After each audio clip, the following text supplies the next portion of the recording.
தேவனால் பயன்படுத்தப்பட்ட பாத்திரம். அவர் இயேசு கிறிஸ்து பெருகவும் நான் சிறுகவும் வேண்டும். யோவான் 3:30. இன்றைய தலைப்பு: புதுமைகளை செய்யுங்கள். Missionary John Gutenberg. மண்ணில் பிறந்தது கிபி 1398 ஆண்டு. விண்ணில் சென்றது 23/2/1468 ஆண்டு. ஊர் மெயின்ஸ். நாடு ஜெர்மனி.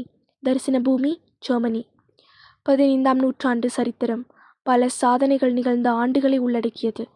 அறிவியல் உலகம் தன் கண்களை அகல திறந்த வருடங்கள் இதில் உள்ளன. இறைவன் பேசிய இனிய வார்த்தைகள் உலகத்தில் அச்சடிக்கப்பட்டது. ஜான் கூட்டன்பர்க் என்ற மாமனிதரை ஆண்டவர் தெரிந்தெடுத்தார்.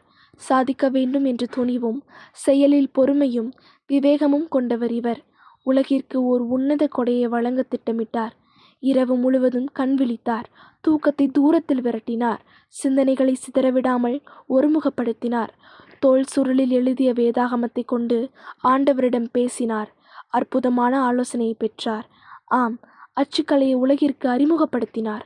தோல் சுருளில் எழுதப்பட்ட வேத வசனங்களை கண்டுபிடித்து அவைகளை இறைவனின் பாதம் சமர்ப்பித்தார்.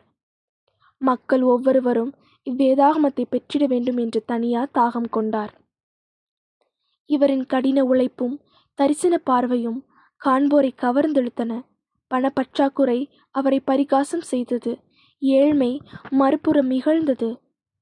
வேதாகமத்தை அச்சு வடிவில் வெளிக்கொணர வேண்டும் என்பதே அவர் நோக்கமாக காணப்பட்டது.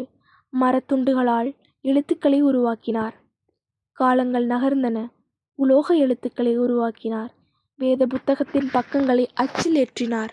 ஆச்சரியமான அதன் பக்கங்கள் அழகழகாக வெளிவந்தன. ஆண்டவரின் சித்தத்தை உணர்வுடன் படிக்கத்தக்கதாக 1405ஆம் ஆண்டு கூட்டன்பர்க் வேதாகமம் வெளிவந்தது. பல வருட உழைப்பு பலனை தந்தது. பரிகாசம் செய்தவர்கள் பவ்யமாய் நின்றனர். பல்லாயிரக்கணக்கானோர் பரமனை அறிந்தனர். ஆண்டவர் உங்களையும் தமது பணியின் வித்தியாசமான செயல்களை செய்ய அழைக்கிறார்.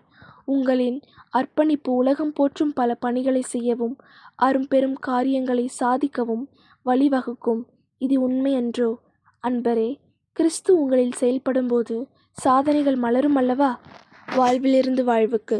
கிறிஸ்து வாழ்கிறார் என்பதை வாயினால் சொல். அவர் உன்னிடம் வாழ்கிறார் என்பதை வாழ்க்கையினால் சொல் என்றார் ஜீவநீரோடை.